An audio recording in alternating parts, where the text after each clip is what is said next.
अल्हम्दुलिल्लाहि वकफ़ा वस्सलामुन अला इबादिहिल्लज़ीना इस्तफ़ा अम्मा बाद फ़अऊज़ु बिल्लाहि मिनश शैतानिर रजीम बिस्मिल्लाहिर रहमानिर रहीम।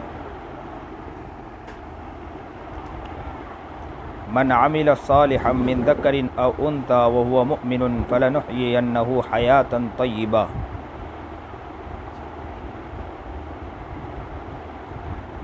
सदक़ल्लाहुल अज़ीम व सदक़ रसूलुहुन नबियुल करीम व नहनु अला ज़ालिका मिनश शाहिदीन वश्शाकिरीन वल्हम्दुलिल्लाहि रब्बिल आलमीन। अल्लाहुम्मा सल्लि अला सय्यिदिना मुहम्मद व अला आलि सय्यिदिना मुहम्मद व बारिक वसल्लिम। अल्लाहुम्मा सल्लि अला सय्यिदिना मुहम्मद व अला आलि सय्यिदिना मुहम्मद व बारिक वसल्लिम। अल्लाहुम्मा सल्लि अला सय्यिदिना मुहम्मद व अला आलि सय्यिदिना मुहम्मद व बारिक वसल्लिम। मेरी माएँ और बहनें, आज आप माशाअल्लाह यहाँ जमा हो, दीन की बातें सुनने के लिए जमा हैं। अल्लाह से दुआ फरमाएं कि अल्लाह ताला हमें नेक बनाएं, तक़िया नकिया और परहेज़गार बनाएं, सुन्नत शरीयत पर चलने की तौफ़ीक अता फ़रमाएं। जिस तरह आज दीन का ज़ौक़ पैदा हुआ, अल्लाह ताला इसी तरह हमें दीन का ज़ौक़, दीन का शौक़, दीन का जज्बा अता फ़रमाएं। मेरी बहुत सी माएँ और बहुत सी बहनें बैठी होगी। याद रखें, हर दौर में मर्दों के पीछे ज़्यादातर जो किरदार नज़र आता है वो हमारी माएँ और बहनों का ही किरदार नज़र आता है। हर दौर में औरतों ने मेहनतें की, कोशिशें की, वही माएँ और बहनें अल्लाह ने उन्हें तरक्कियात से मालामाल फरमाया है।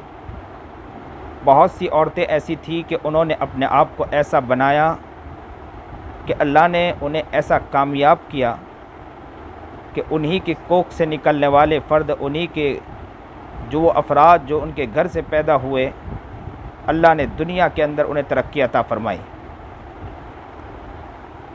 अजीब बात है, वाक़यात भी ऐसे से मिलते हैं कि माँओं और बहनों का जो जज्बा और औरतों का जो जज्बा देखा जाता है वो एक बेमिसाल नज़र आता है। ख़ुद ये वाक़या हम अक्सर व बेशतर सुनते हैं कि नबी करीम जनाब सरकार दो आलम सल्लल्लाहु अलैहि वसल्लम के दौर में सुमैया का जो वाक़या मिलता है कि सुमैया रज़ियल्लाहु ताला अन्हा ने नबी करीम जनाब सरकार दो आलम सल्लल्लाहु अलैहि वसल्लम के नाम पर अपने जान को निछावर कर दिया था और ऐसा क़ुरबान किया था अपने आप को कि उन्हें सख्त सख्त सज़ा दी गई, उन्हें बहुत सी तकलीफ़ें दी गई, उन्हें बहुत परेशान किया गया, टॉर्चर किया गया, लेकिन उन्होंने अपने आप को क़ुरबान करके बतला दिया और ये कहकर बतला दिया कि औरतें इस तरह हुआ करती है। सबसे पहली शहीद होने वाली सुमैया ही थी कि सुमैया को जिस वक्त सताया गया, लटका दिया गया, तपती रेत और धूप के अंदर ऐसी धूप थी और खोद की उन्हें ज़िरा पिना दिया गया और उन्हें लटका दिया गया। तपती धूप थी, परेशान हो गई, आँखों से आंसू निकलने लगे, धूप की तपिश की वजह से बर्दाश्त नहीं कर पाई। लेकिन अल्लाह अकबर, नबी करीम जनाब सरकार दो आलम सल्लल्लाहु अलैहि वसल्लम का वहाँ से गुज़र हुआ। कुफ़ार मक्का हंस रहे थे, मजाक उड़ा रहे थे, सुमैया के आँखों से आंसू जारी थे। अल्लाह के रसूल जनाब सरकार दो आलम सल्लल्लाहु अलैहि वसल्लम का जब वहाँ से गुज़र हुआ, नबी करीम जनाब सरकार दो आलम सल्लल्लाहु अलैहि वसल्लम ने सुमैया को देखा। सुमैया ने नबी करीम जनाब सरकार दो आलम सल्लल्लाहु अलैहि वसल्लम की तरफ देखकर आँखों से आंसू निकल आए, रो पड़ी, आँखों से आंसू जारी हो गए। नबी करीम जनाब सरकार दो आलम सल्लल्लाहु अलैहि वसल्लम ने एक जुमला इरशाद फरमाया कि सुमैया सब्र कर जा, इसके बाद तेरे लिए जन्नत है। मेरी माएँ और बहनें ज़रा गौर करें, तवज्जो करें कि नबी करीम जनाब सरकार दो आलम सल्लल्लाहु अलैहि वसल्लम का ये अल्फाज सुनना था सुमैया को, जबकि सुमैया सख्त मुसीबत में थी, सख्त तकलीफ़ में थी।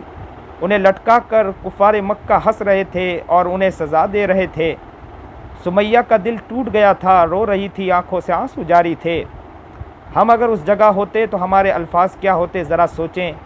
हम होते तो कहते हैं कि हमारे पास इतनी परेशानी, तकलीफ़ें हैं, बच्चों को भी पालना है, बच्चों को भी लेकर चलना है, सारे घर के निज़ाम को लेकर चलना है, सारे घर के कामकाज को लेकर चलना है। इतने सारी चीज़ों के अंदर हमारे लिए सारी मुश्किलात आती है, परेशानी आती है। इतने सारे काम करना बहुत आसान नहीं है।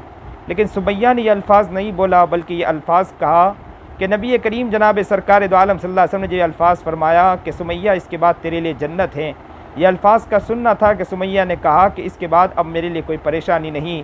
सुमैया को उसी वक्त शहीद कर दिया गया। कहते हैं कि इस्लाम में सबसे पहली औरतों में अगर शहादत देने वाली हैं तो सुमैया थी, कि सुमैया लटक गई और वहीं उन्हें शहीद कर दिया गया और शहादत देकर बतला दिया कि ग़ुलामी इस तरह दी जाती है और नबी अलैहिस्सलातु वस्सलाम पर इस तरह मिटा जाता है, इश्क के अंदर, मोहब्बत के अंदर अपने आप को इस तरह कुर्बान किया जाता है।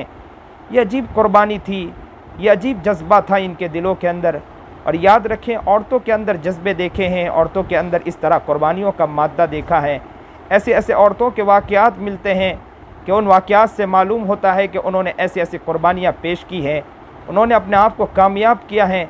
इसी तरह का एक वाक़या मिलता है कि एक औरत थी उम्मे अम्मारा, उनके शौहर का इंतकाल हुआ, शहीद हो गए और वो अपने बेटे को लेकर जिहाद के लिए निकल आई और फ़ौरन नबी करीम जनाब सरकार दो आलम सल्लल्लाहु अलैहि वसल्लम के करीब आकर खड़ी हो गई और नबी करीम जनाब सरकार दो आलम सल्लल्लाहु अलैहि वसल्लम से आकर कहा कि हमला रोकने वालों में जो लोग खड़े हैं मैं उनके साथ मैं भी कुर्बानी पेश करूँगी।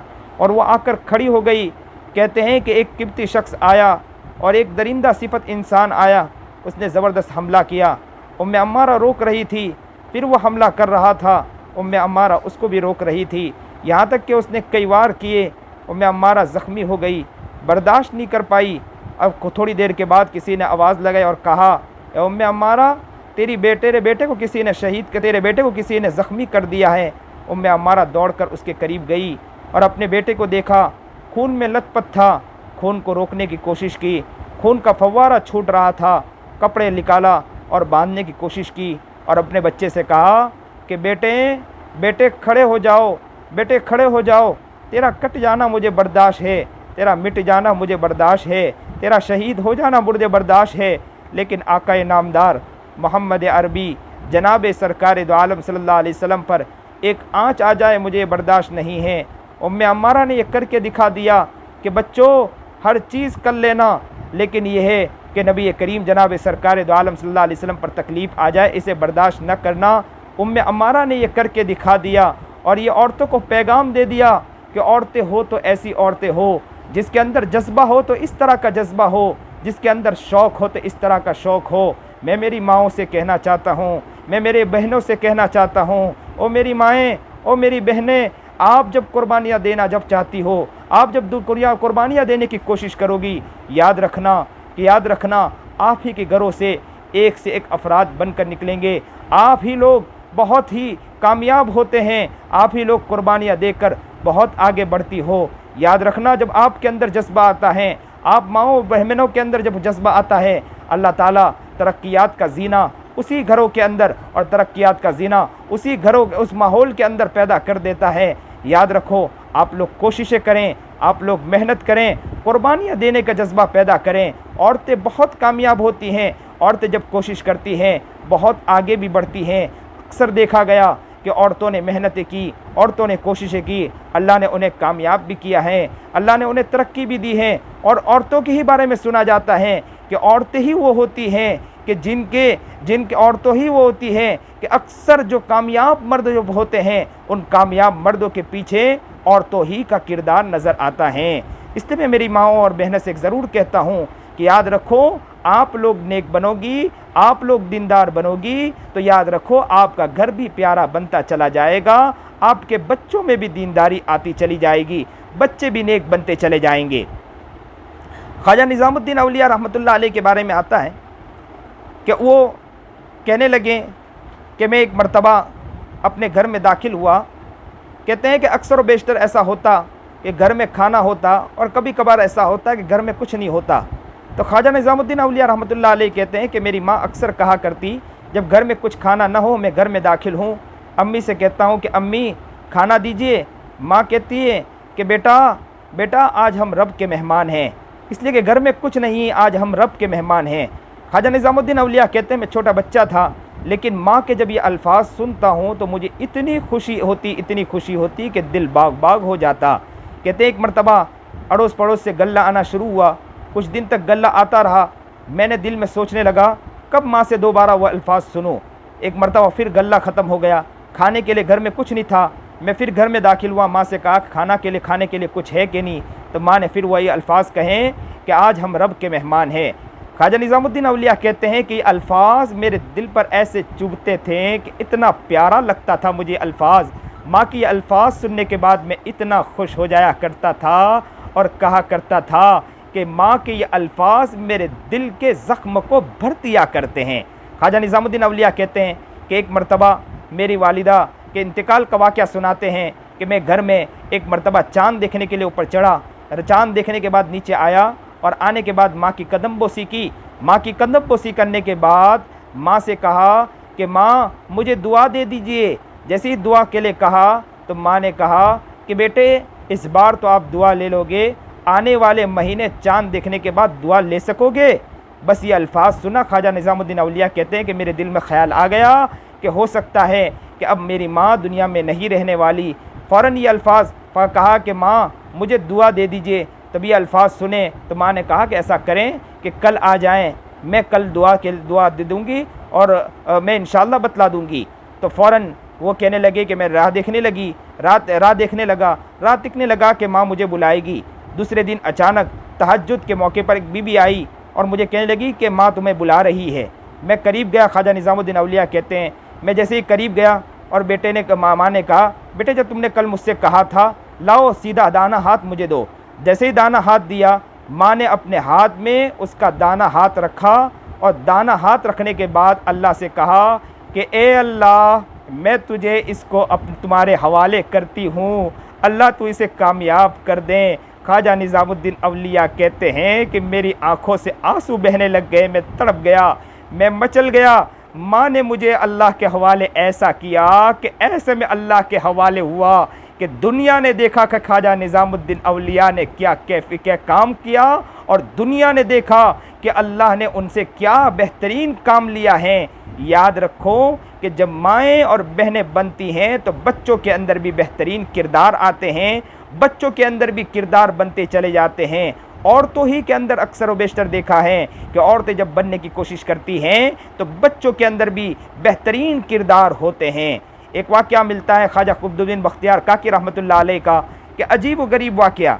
वो यह वाक़या मिलता है कि एक और वो उनकी वालिदा मोहतरमा अक्सर व बेशतर उनका मिजाज था कि वो घर में अक्सर जब वो बेटा आता तो उनके दिल में ये डालने के लिए ख्याल डालने के लिए कि उसका जहन हर वक्त अल्लाह की तरफ रहें। खाना भी मांगे तो अल्लाह से मांगे, चीज़ें भी मांगे तो अल्लाह से मांगे, सामान भी मांगे तो अल्लाह से मांगे, हर वक्त उसका जहन अल्लाह ही की तरफ हो। उसके लिए जहन बनाने के लिए उनके ख्वाजा कुतुबुद्दीन बख्तियार काकी रहमतुल्लाह अलैह की वालिदा ने सोचा कि मेरा बच्चा अभी छोटा है, मैं उसका जहन किस तरह बनाऊँ। इस तरह मैं जहन बनाऊँ कि मैं जब भी खाना बना के चुपचाप छुपा के रख दूँगी और फ़ौरन कह दूँगी कि बेटा खाना मांगना हो तो अल्लाह से मांगो। जैसे ही वो हाथ उठाएगा दुआ मांग के जैसे ही हाथ रखेगा मैं कह दूँगी कि बेटा तलाश कर ले। जब तलाश करेगा उसे कहीं ना कहीं कोने में मिल जाएगा ताकि उसका जहन बन जाए। देखो कितने प्यारी औरतें हुआ करती थी। आज हम ज़रा सोचें कि हम अपने घरों में अपने बच्चों के लिए क्या करते हैं। हम अपने बच्चों को मोबाइल दे देते हैं, मोबाइल देकर उनका जहन बिगाड़ते हैं, उनकी जहनीत को ख़राब करते हैं। अक्सर बच्चे बिगड़ते हैं मोबाइलों ही की वजह से बिगड़ते हैं। मोबाइल एक ऐसा सिम में कातिल है कि हमारे हज़रत पीर जुल्फ़िकार अहमद नक्शबंदी अक्सर फरमाया करते हैं ये मोबाइल ये सेल फ़ोन नहीं बल्कि हेलफोन है कि इसके अंदर ये एक मौत का घड़ा है कि बंदा जब मोबाइलों के अंदर लगता है तो यूँ समझो कि जहन्नम की खाई के अंदर जा रहा है। ये अजीब बला है। मोबाइल एक ऐसी चीज़ है कि बच्चों के किरदार को ख़राब कर रहा है। मोबाइल ऐसी चीज़ है कि बच्चों की जहनीत को बर्बाद कर रहा है। अक्सर माओं से जब कहा जाता, उनके बाप से कहा जाता कि बेटों को मोबाइल ना दो तो वो कहा करते हैं मौलाना बच्चा शरारत बहुत करता है, अगर बच्चे को मोबाइल ना देंगे तो वो शरारत बहुत करेगा।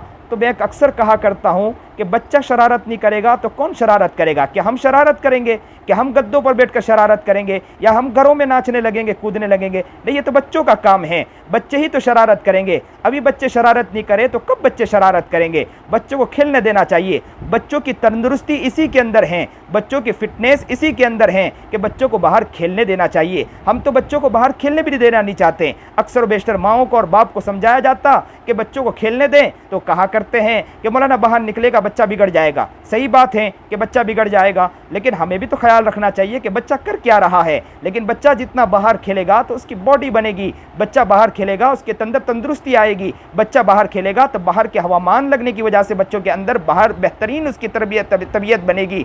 तो बच्चों को बाहर खेलने भी देना चाहिए। लेकिन ये हमारा ज़ौक़ बन चुका कि बच्चे बाहर न खेलें, बच्चे शरारत न करें, बच्चे सताएं नहीं, तो उसके लिए बच्चों को मोबाइल दे दिया करते हैं। और मोबाइल की वजह से बच्चों की ज़हनियत बनने के बजाय और बिगड़ती है। एक वक्त तो आता है कि माँ और बाप के हाथ से ये बच्चा निकल जाता है, फिर माँ और बाप रोने लगते हैं और क्या कहने लगते हैं कि हमारा बच्चा हमारे हाथ से निकल गया, फिर दुआएं करवाने लगते हैं। मैं अक्सर कहा करता हूँ, अब दुआ करवाने से क्या फ़ायदा? जो बच्चा हाथ से निकल गया उसके बाद दुआ क्या कराओगे? बल्कि दुआ तो पहले करना चाहिए था और उसके पीछे मेहनतें करनी चाहिए, कोशिशें करनी चाहिए। आज आपके हाथ में बच्चा है, याद रखो, मेरी माएँ और बहनों से मैं ख़ास कहना चाहता हूँ कि आप कद्र करें। आप पहला मदरसा हो। कहते हैं कि अक्सर व बेशतर हमने सुना और वाक़यात और किताबों में ये बातें मिलती हैं कि औरतें, ये माएँ और बहनें, ये पहला मदरसा हुआ करती हैं। ये अगर अपने आप को बनाएं और अपने किरदार को बनाएं और बच्चों पर फिक्र करें तो याद रखो कि बच्चे भी बेहतरीन बनते चले जाते हैं। आजकल मोबाइलों का इतना ख़तरनाक जो रास्ता निकला है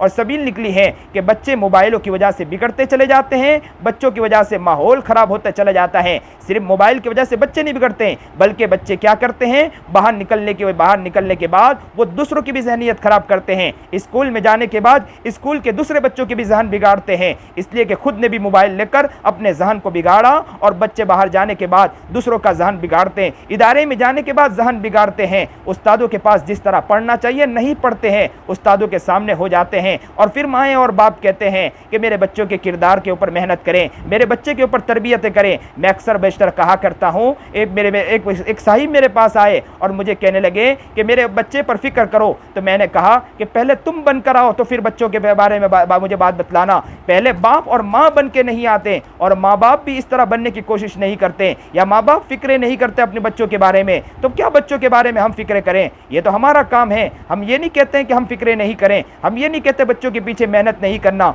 लेकिन याद रखें कि माँ बाप का भी कुछ काम है। माँ बाप पहला मदरसा है। ये अगर कोशिश कर लें, बच्चों को बेहतरीन बनाने की कोशिश करें, तो याद रखो बच्चे बेहतरीन बनते चले जाते हैं। ज़रा सोचो कि ख्वाजा कुतुबुद्दीन बख्तियार काकी रहमतुल्लाह अलैह की वालिदा मोहतरमा कितनी नेक खातून थी। उनके दिल में ख्याल आया कि बच्चा बिगड़ ना जाए, बच्चे की जहनीत ख़राब ना हो जाए, तो क्या करती थी, खाना बनाती थी, खाना बनाकर छुप के रख देती थी। बच्चा जब मदरसे से आता था और कहता था अम्मी खाने के लिए दो, मुझे भूख लगी है, बच्चा हुआ करता, कूदते फलांगते आता और माँ से कहता अम्मी मुझे कुछ खाने के लिए दो। तो माँ कहती कि बेटा दुआ मांगो। बच्चा फ़ौरन मुसल्ला बिछाता, नन्हे मुन्ने हाथ को उठाता, अल्लाह के पास ज़ारो कतार रोता और कहता अब्बा अल्लाह मुझे कुछ खाने के लिए दे दीजिए, मैं बहुत भूखा हूँ, अभी मदरसे से पढ़कर आया हूँ, मुझे कुछ खाने के लिए दे दें, मुझे कुछ खाने के लिए दे दें। फिर मुसल्ला उठाता, अम्मी से कहता अम्मी अल्लाह ने दे दिया होगा ना? तो अम्मी कहती हाँ दे दिया होगा।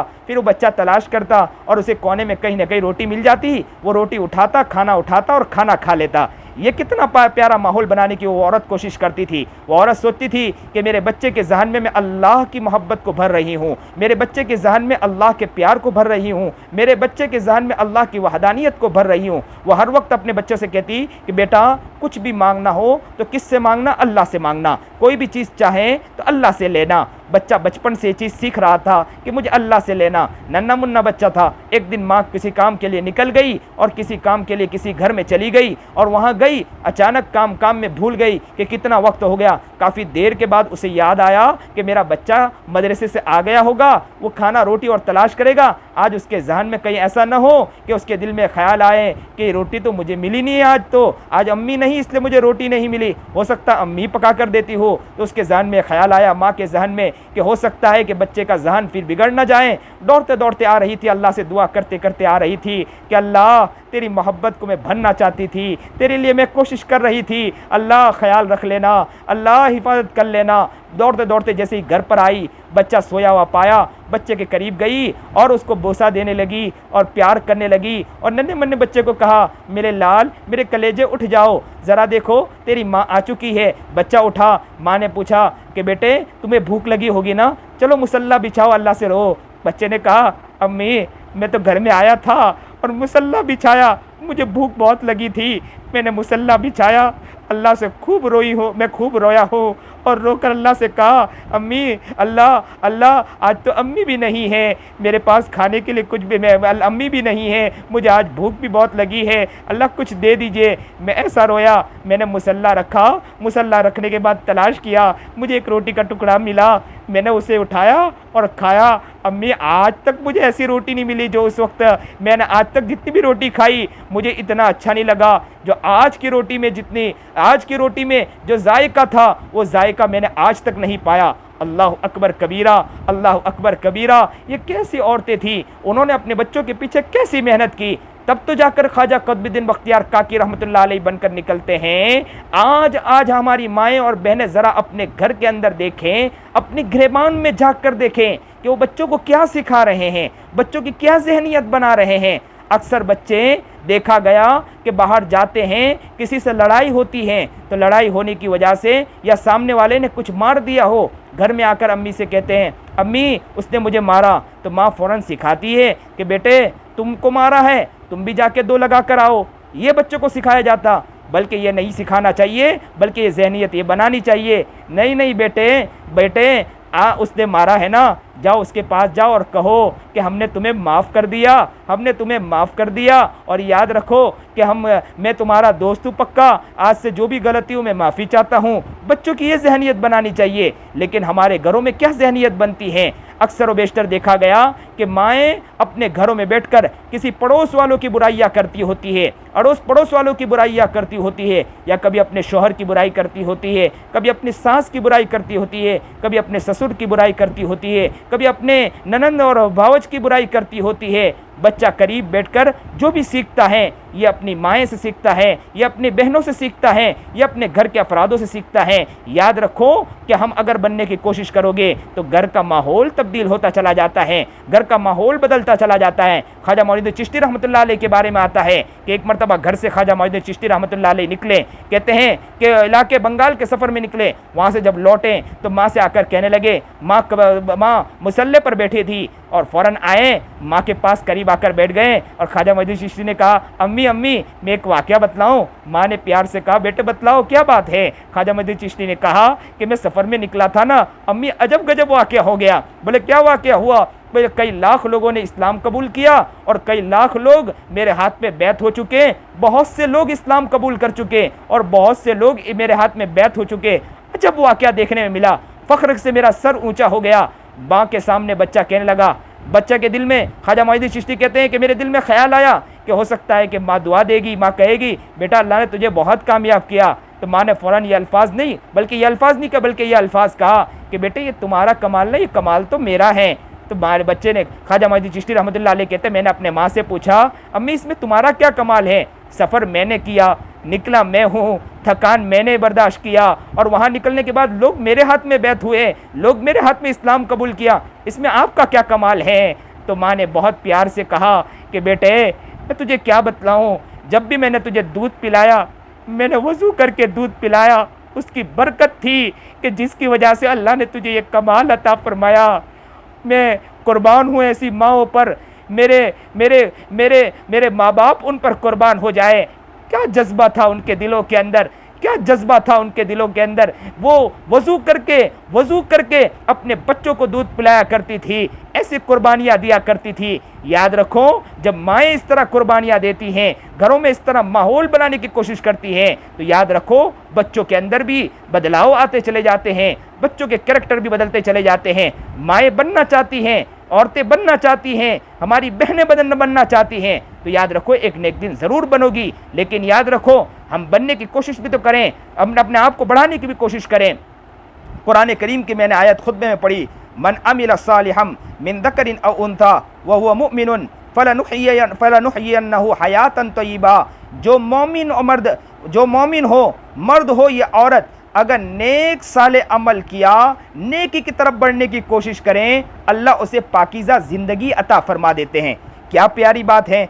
सिर्फ ये नहीं कहा कि मर्द मेहनत करें तो अल्लाह पाकीज़ा ज़िंदगी अता फरमाता है, ये अल्फाज नहीं कहे, बल्कि ये कहा कि अगर औरतें, मर्द हो या औरतें, अगर नेकी की तरफ बढ़ें, नेकी की तरफ कोशिश करें, नेक साले बनने की कोशिश करोगे, तो याद रखो अल्लाह उन्हें पाकीज़ा ज़िंदगी अता फरमा दे। और अगर पाकीज़ा ज़िंदगी अता मिल जाए तो फिर हमें ज़रूरत क्या है। याद रखो कि ज़िंदगी पाकीज़ा हो गई, आँख देखो तो पाक हो गई, ज़बान देखो तो पाक हो गई, कान देखो तो पाक हो गए, हाथ देखो तो पाक हो गए, बदन देखो तो पाक हो गए, दिल हो देखो तो पाक हो गए, हाथ देखो तो पाक हो गए। अगर बाल्टी के अंदर ज़रा सा कतरा पेशाब का गिर जाए तो बाल्टी पानी नापाक हो जाता है। ज़रा टीपा गिर गया, हल्का सा कतरा गिर गया, बल्कि एक बाल के ऊपर पेशाब का कतरा लगा और वो बाल भी गिर गया, तो हम कहते हैं कि पानी नापाक हो गया। दिल भी नहीं चाहता ऐसे पानी के अंदर वज़ू करने का।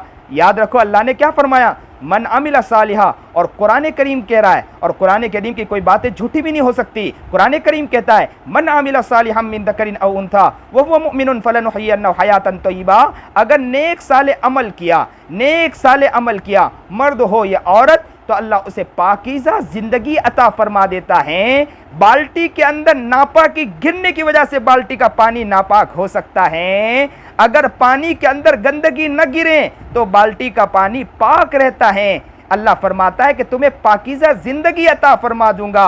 पाकीज़ा ज़िंदगी का मतलब ये है कि जहन भी नापाक नहीं होगा, कान भी नापाक नहीं होंगे, आँख भी नापाक नहीं होंगे, ज़बान भी नापाक नहीं होगी, हाथ पैर भी नापाक नहीं होंगे, दिल भी नापाक नहीं होगा, इसमें ज़र्रा बराबर भी गंदगी नहीं होगी। तो याद रखो, औरतें अगर कोशिश करें, मेहनतें करें और ये इरादा करें कि मैं अपने आप को बनाने की कोशिश करूँगी, याद रखो अल्लाह ज़रूर भी ज़रूर कामयाब करेगा। हज़रत राबिया बसरिया के बारे में आता है कि जब ये 96 के अंदर उनकी पैदाइश हुई, शेख इस्माइल के घर में उसकी पैदाइश हुई। कहते हैं कि जब पैदा होने 3 बहनें पहले से थी, ये चौथे नंबर पर थी, इसलिए इनका नाम राबिया रखा गया कि चौथे, अरबी में राबिया कहते हैं चौथे को, तो बोले इनका नाम राबिया रखा गया। बसरा की रहने वाली थी इसलिए बसरिया कहते हैं, राबिया बसरिया। ज़िंदगी गुजार, कहते हैं कि 4 साल की उम्र हुई, वालिदैन उठ गए, और 8 साल की उम्र हुई तो अचानक ऐसा हुआ कि फाका हो गया, पूरे इलाके के अंदर फाका हो गया। खाने के लिए कुछ नहीं था, चीज़ें भी कुछ नहीं थी, पेट में खाना नहीं गया, कई दिन गुजर गए। तो चारों बहनों ने इरादा किया चलो हम कुछ मांगने के लिए निकलते हैं। 8 साल की उम्र है राबिया बसरिया की, उनकी तीनों बहनें बड़ी थी, तो कहा कि चलो कुछ मांगने के लिए निकलते हैं। चारों मांगने के लिए निकल गए। देखते हैं रास्ते में खड़े, कोई देने वाला भी नज़र नहीं आया। अचानक एक बहुत बड़ा ताजिर अतीक नामी वो वहाँ से गुजरा। अतीक वहाँ आके खड़ा हुआ, उस राबिया से उन औरतों लड़कियों से कहा कि तुम्हारे चेहरे बुझे बुझे नज़र आते हैं, क्या बात है? तो कहा कि कई दिन गुजर गए, फाका है, पेट में खाना नहीं गया और फाके की ज़िंदगी गुजर रही है, इसलिए हम लोग यहाँ खड़े हैं कि कुछ आ जाए और दे दे। तो उस बच्ची से भी कहा कि आप ये तीनों बहनें बोल रही है, तुम क्यों नहीं बोल रही? राबिया चुपचाप बैठी थी, राबिया बसरिया चुपचाप बैठी थी, कुछ बोल नहीं रही थी, छोटी थी। तो कहा कि तुम क्यों नहीं बोलती है? तो कहा कि जिससे कहना था मैंने उससे कह दिया है, अब तुम्हें क्या कहने की ज़रूरत है? तो फ़ौरन उस अतीक के नामी शख्स के दिल में ख़्याल आया, उसने कहा ये बच्ची इतनी प्यारी है, तो फ़ौरन उससे कहा कि जिससे कहा था उससे तुमने कह दिया, फिर उसने अभी तक सुना क्यों नहीं? तो उसने फ़ौरन कहा, राबिया ने फ़ौरन कहा, उसने सुन तो लिया है, जब मौका आएगा तो मुझे दे देगा। जब ये अल्फाज सुना, अतीक के दिल में मोहब्बत हो गई।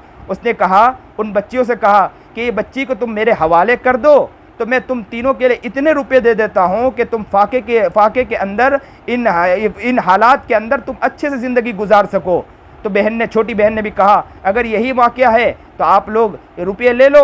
और बहनों ने भी आपस में मशवरा किया और उन्होंने वो रुपये ले लिए और वहाँ से चली गई। और राबिया उनके हवाले कर दिया, अतीक के हवाले। अतीक के पास गई और वहाँ रोज़ाना सुबह में खिदमत करती थी, रात में अल्लाह की मोहब्बत में खड़ी हो जाया करती थी। कहती कि पूरी रात अल्लाह की मोहब्बत में खड़ी होती। 12-13 साल की उम्र हुई, रातों को इतना रोती थी, अल्लाह के सामने गिड़गिड़ाती थी। सुबह में अपने मालिक की खिदमत में आ जाती थी और मालिक की खूब खिदमत करती थी। एक दिन मालिक ने कहा कि तुम्हारा चेहरा बुझा बुझा नज़र आता है, चेहरों पर लाली नज़र आती है, ऐसा लगता है कि तुम्हारे चेहरे पर थकान बहुत है।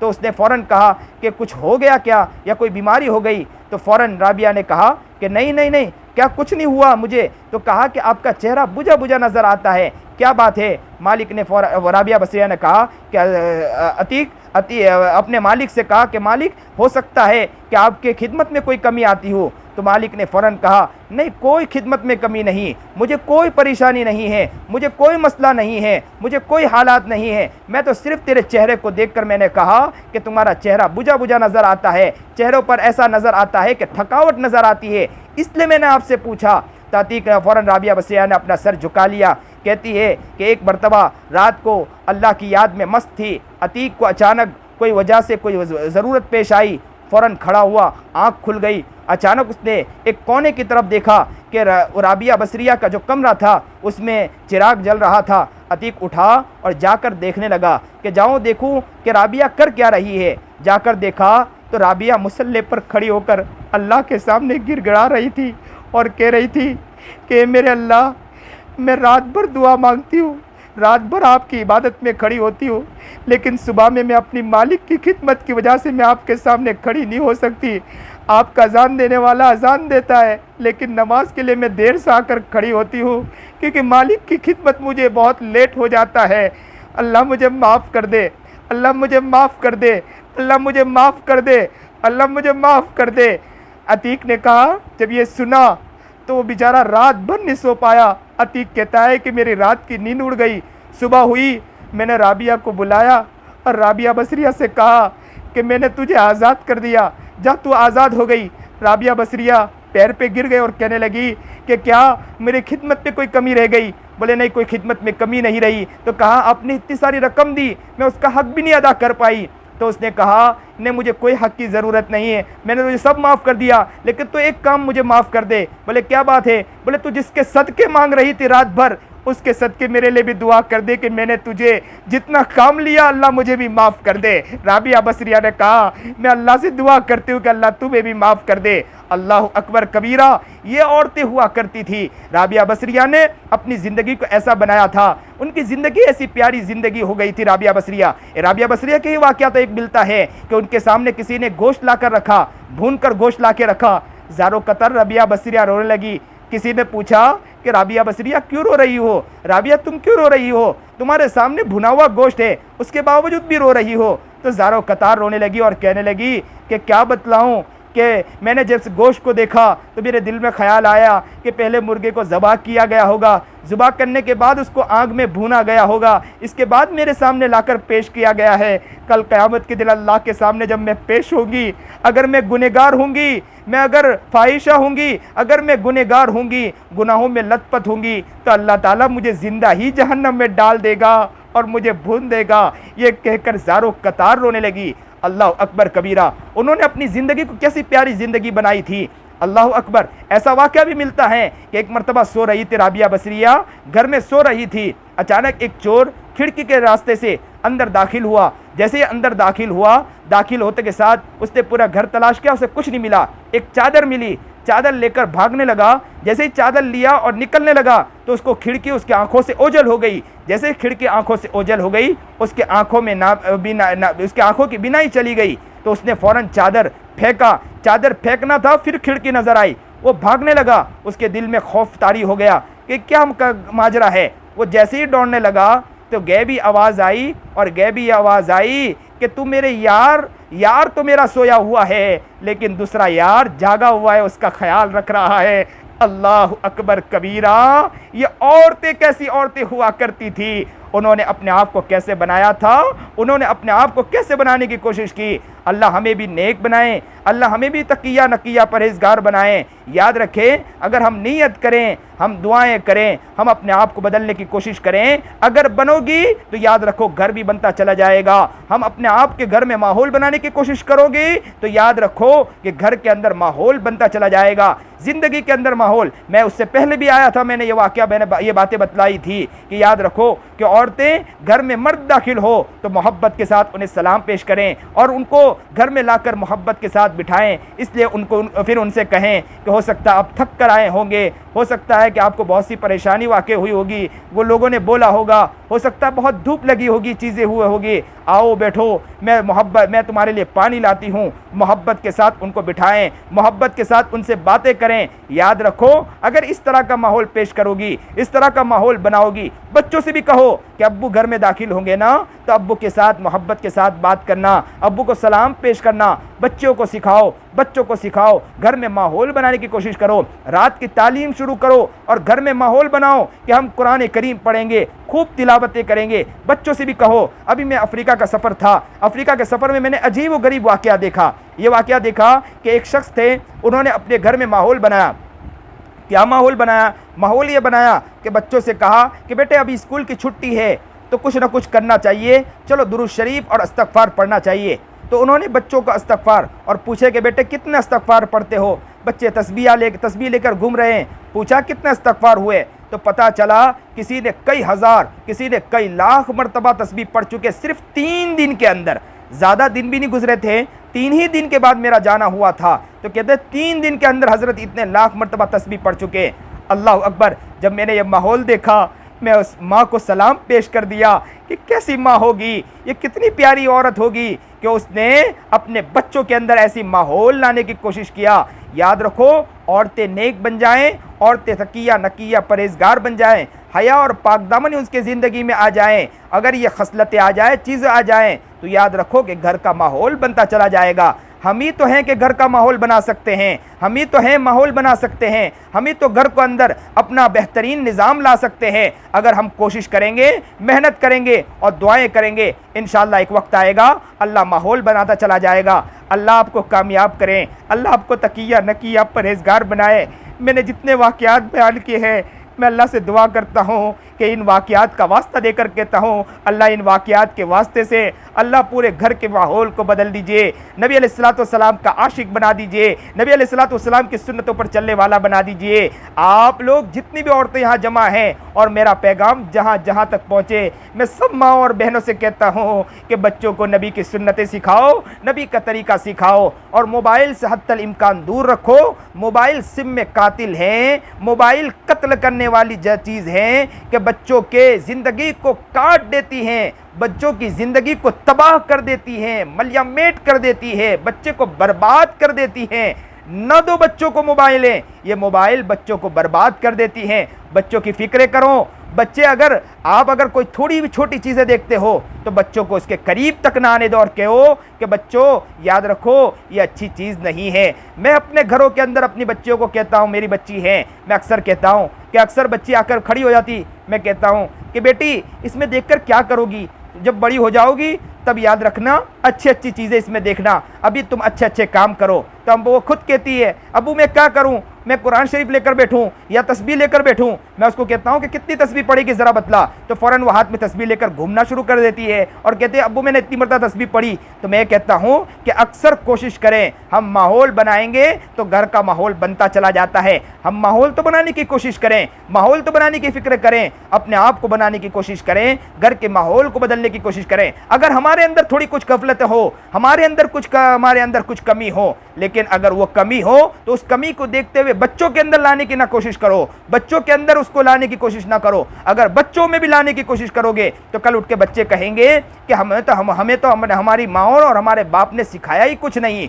अगर अक्सर मैंने घरों में देखा कि अक्सर बच्चे ये कहते हैं कि बड़े हो जाने के बाद कहते हैं कि मेरी माँ तो चाहे कैसी भी थी, मेरी माँ चाहे कितनी भी बुरी थी, लेकिन मुझे अच्छी तालीम देकर चली गई। और मुझे अक्सर कहा करती थी कि तेरी माँ तो गंदी है, तेरी माँ तो ऐसी है, तेरी माँ तो फाहिशा है, तेरी माँ तो गुनहगार है, तेरी माँ तो ऐसी है कि जो सही माने में ज़िंदगी गुजार नहीं पाती, अल्लाह के हुक्म को बजा नहीं लाती है, अल्लाह के तरीके को बजा नहीं लाती है। लेकिन तू बच्चा बनने की कोशिश कर, इस तरह का माहौल बनाने की कोशिश की तो एक वक्त वो हुआ कि बच्चा नेक बनकर निकला है। और बच्चे वो खुद कहते थे कि मेरी माँ चाहे कैसी भी थी, लेकिन मेरा माहौल बदलने की और मुझे नेक बनाने की उन्होंने कोशिश की। तो याद रखें कि बच्चों को मोबाइल से हद्दल इम्कान दूर रखें और गुनाहों से हद्दल इम्कान दूर रखें और अच्छे साथी की तलाश करवाएं, जो अच्छे दोस्त हो इलाके के अंदर, उससे दोस्ती करवा कर उन्हें उनके साथ रखें और फिक्र करें। बच्चा बाहर जाएं तो देखें कि किन बच्चों के साथ खेल रहा है। जिनके साथ खेल रहा है